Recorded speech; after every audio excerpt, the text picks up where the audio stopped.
Hello kids.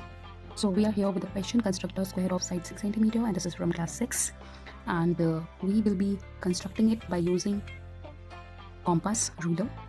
First of all, you should know that a square is a polygon, regular polygon, which has four sides, all the sides are equal.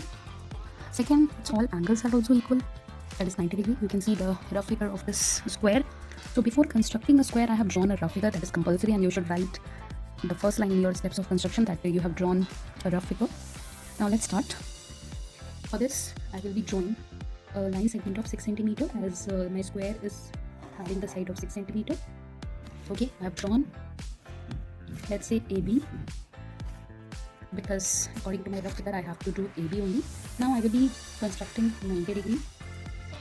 Okay, I will be doing the same process at B also. As you know, 60 degree, then 120 degree, then from 120 degree point I will be drawing another arc, and then from here I will be drawing another arc to intersect the previous arc. Now I will be joining, you can see. Now kids, what I will be doing, I will be doing the same process at B also, means constructing 90 degree.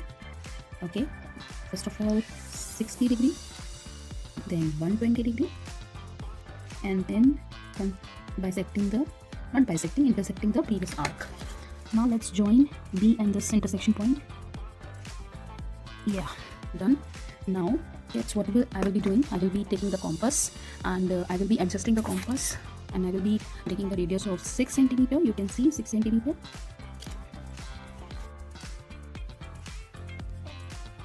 Why I am taking 6 centimeter? Because all the sides of the square is having 6 centimeter, right? So you can see properly, right? 6 centimeter I have taken. Now from point A, I will be going to draw an arc on this perpendicular line. From B also I will be drawing another arc of 6 centimeter. Okay, we can simply join this and this.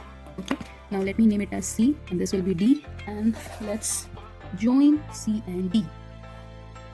Yeah, and in this way you can see our square is ready. Thank you.